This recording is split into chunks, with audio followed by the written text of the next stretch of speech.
With a remake of How to Train Your Dragon coming up, let's hope it doesn't suck.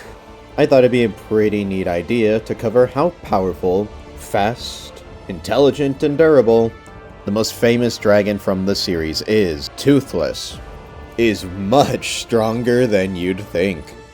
Despite only being about 1,800 pounds, he's one of the physically strongest dragons around, easily ragdolling much heavier and larger dragons with just his strikes alone. But of course, mere lifting force is not why you're here. Toothless is way stronger than that. Most dragons in the series are shown capable of easily breaking through wood and metal, melting stones and trees, and other various impressive feats that, when applying all of the calculations to, show that dragons as a whole are pretty consistently in the city block level strength. Fang burning a tree generated city block level force, and Toothless is clearly superior to him. I think it's reasonable that Toothless's plasma shots are superior to Stormfly's fire, considering the things he's hurt with his plasma shots. With the stone melting so violently, it's actually at the high end of multi-city block level. Other dragons smash through stone as if they're made of paper, consistently showing anywhere from building to city block and above level strike force, not just fire attacks. It also makes sense to scale Toothless to fire attacks, considering, well, he's shrugged off Stormfly's fire before. And since Deadly Niners have pretty upper-end fire compared to other dragons, it seems reasonable that Toothless should also be on the upper end of normal dragons. This is also pretty consistent with when Toothless amplifies himself with lightning and can burst forth with impressive kinetic force. Taking into account he weighs roughly about 800 kilograms, and the speed of lightning as a low ball, considering, well, he can fly so fast in this mode he basically vanishes when the lightning is shown on screen, implying he's even faster than that. It generates an impressive kinetic force of 1.4 kilotons of TNT, meaning Toothless, by flying, hits with the force of a small nuclear bomb, at least in his lightning amp state. Could this apply to his base form? Well, probably. Reason for that is, well, when he fights the Skrill, he actually outspeeds its lightning attacks multiple times. And the Skrill can literally travel as lightning. Lightning being over 1,200 times faster than sound. The speed of lightning is somewhat debated, as various methodologies have gotten it to different speeds, and several conditions can affect the speed of lightning. However, natural lightning is generally hundreds if not thousands of times faster than sound, and there are consistently higher noted speeds for lightning. Via the Skrill's usage, we could use the low ball of 440,000 meters per second. Lightning can actually get up to 10 million meters per second, which is like Mach 29,000. Which at that average lightning speed would mean that Toothless is hitting with 18.5 kilotons worth of TNT equivalent. That's more than the bomb that blew up Hiroshima. He could also clash with the Skrill's lightning attacks, meaning his reaction and combat speed are also in this level. So, as a general basis, we can say that Toothless is anywhere from multi-city block level plus up into the small town ranges to the small and even normal town ranges when using his lightning mode. As for his speed, as mentioned, he can dodge the Skrill's lightning and is even listed as faster than the Skrill riding lightning, meaning Toothless would be a pretty consistent, massively hypersonic plus level character. But this is not where Toothless ends. As we know, he's gotten even stronger during How to Train Your Dragon 2, unlocking a mode similar to a certain Monster King in order to challenge the mighty Bewilderbeast as the alpha of the dragons, powered not only by the previous lightning amps, but also by the love to protect Hiccup. Toothless got so strong he could break out of Bewilderbeast ice. Now, granted, not a full blast of Bewilderbeast ice, but it should be noted, the Bewilderbeast is a creature capable of covering entire islands with its ice. Now, I don't think he is equal to the Bewilderbeast or the Red Death, as he mostly used guerrilla tactics and chipping down these gigantic beasts, but the fact that a creature who can freeze entire islands flinches from Toothless's attacks is pretty impressive. Even low-end calculations for the Bewilderbeast ice get it to large town level. He didn't one-shot the Bewilderbeast's tusk or anything. That took a bombardment of dragons plus a powered-up plasma shot from him after already hitting it several times. But the fact that every single shot hurt the Bewilderbeast and made it recoil and flinch does mean that Toothless should scale to some extent. The Bewilderbeast also seems to concede to Toothless. Now, I know people are probably going to yammer in the comments that, well, the dragons can't be that strong because, well, they get shot and hurt by the Vikings, but all you really need to do to counter that is show that the Vikings just kind of compare to the dragons physically. Like, they get burned by them, they fight them. Remember, the same dragons that can shatter stones, burn entire trees and forests. I think it's just more consistent that the Vikings are just strong in this series, rather than dragons being like just normal animal strength or something stupid like that. On top of great strength and speed, Toothless is also pretty intelligent, showing great sensory capabilities, situational awareness, impressive skill in battle even when outnumbered and outgunned. Night Furies in general are regarded as some of the most agile and dangerous dragons because of their skill, strength, and intelligence.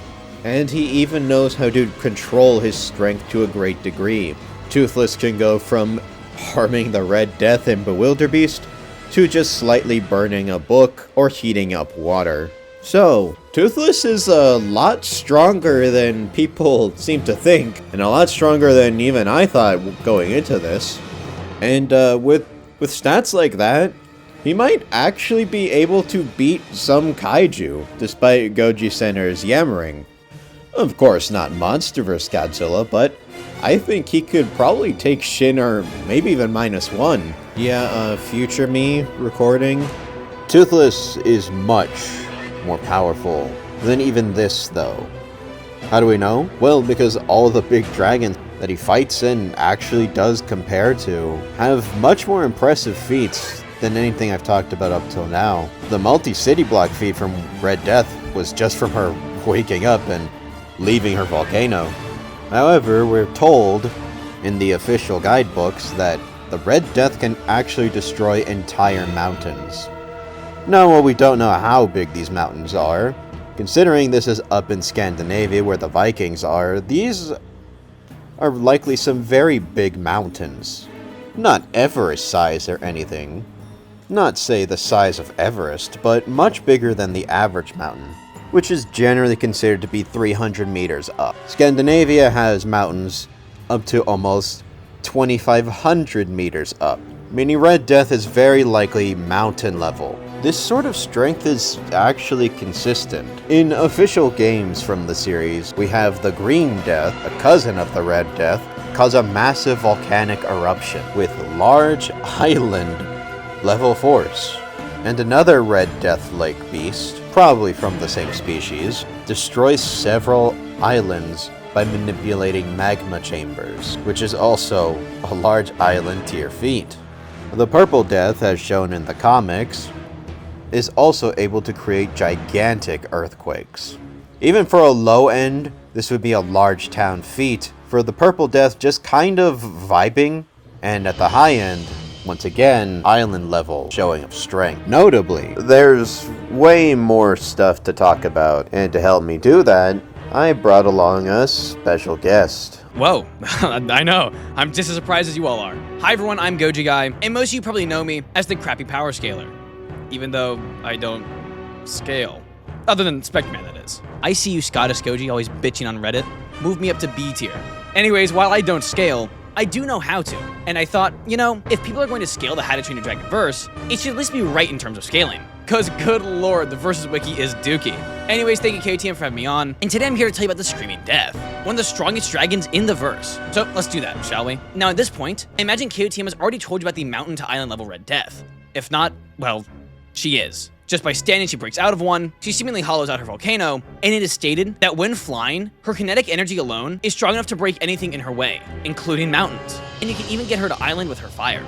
So I don't really think we need to discuss, town or city level stuff with the Screaming Death, so let's get to his higher feats. Firstly, the Screaming Death is considered to be the most durable dragon in the verse. Yes, even higher than the Bewilders. This is thanks to its incredibly thick and strong scales, preventing him from taking much damage from attacks, ranging from the deadly Niner's quills, all the way up to Toothless's plasma to the face. These same plasma blasts, from a younger and in turn likely weaker Toothless, were able to damage the Red Death greatly. Same Red Death who, as we said, at minimum is mountain level.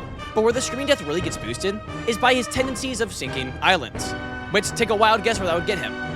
No, city, obviously. No, but really, in the Dragon Defenders of Berg TV series, we see the Screaming Death loves to hollow out islands, one of which we actually get to see. Now, I don't know how fast he's able to do it, given he eats attacks that are fatal to a mountain to island level Red Death.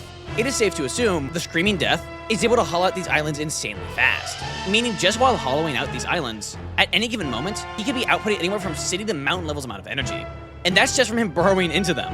When actually attacking, given he is the most durable, and then taking in Newton's third law, that would inherently put the Screaming Death above the Red Death and even Bewilderbeast in terms of attack potency and destructive capacity. Though that doesn't mean it's above the Bewilderbeast, as the Bewilderbeast actually has its Ice Breath, which is a whole other thing KOT will cover shortly. But in short, the Screaming Death is easily within the island level ranges. I mean, I don't think it takes a genius to put that together. And then depending on how you scale the other dragons, based on their sheer strength alone, you could argue anywhere from large island to country level. But that's it for me. Thank you KO Team for having me on, and to everyone that says I can't scale, voila, here's proof. I just like my style of determining a winner more, but power scaling and battle analysis can coexist. Make sure to sub to my channel, yada yada yada, and keep an eye out on my upcoming video, that being Can Toothless Survive the Hollow Earth? Back to you, KOTM.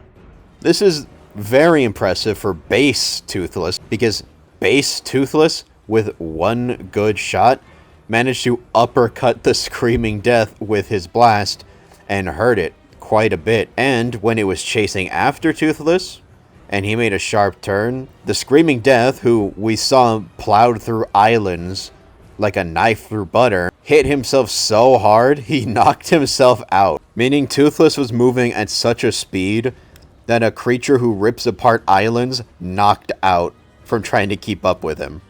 And Hiccup kind of implies that Toothless could have finished off the weakened Screaming Death. Now you might think that's an outlier for base Toothless. There's no way that's consistent. Well, if we think about it, if all the big deaths are of a sort of similar tier of strength, a single fireball from base Toothless put the Red Death flat on her ass, and seemed to cause her quite a bit of pain. Of course, he wore her down and eventually killed her. That means, objectively speaking, he does compare to her to some extent. Now, while not directly equal to the Red Death at this point in time, it does show that Toothless is strong enough to wear down these absolute behemoths. That, of course, brings us into the Bewilderbeast, the so-called king of all the dragons. Their ice blasts are stated able to wipe out cities or make mountains where there weren't any before. Casual blasts from them, as mentioned, are well within the large town level energy ranges. And we know that given time, they put holes in and even destroy entire islands. Toothless survives a blast of Bewilderbeast ice and eventually breaks out of it, and after achieving his true evolution, wears down and eventually overwhelms the Bewilderbeast along with the aid of other dragons, eventually even breaking off its tusk. And something I was reminded of by a special guest you guys will see soon, is that same Bewilderbeast then literally becomes subservient to Toothless, answering his alpha call in the Lion King-like scene. This should mean that alpha mode Toothless and possibly lightning amped Toothless are certainly, at the very least, in the island level strength range. Possibly even higher, considering that a good number of those feats were done casually by the big boys, meanwhile Toothless was able to push them and eventually destroy them. So yeah, Toothless is much stronger than you guys thought. And a shout out to this dork GojiGuy for for jumping on the bandwagon with me. To see how Toothless would perform in various different universes, come back next week when we'll be putting the Night Fury into the world of Monster Hunter.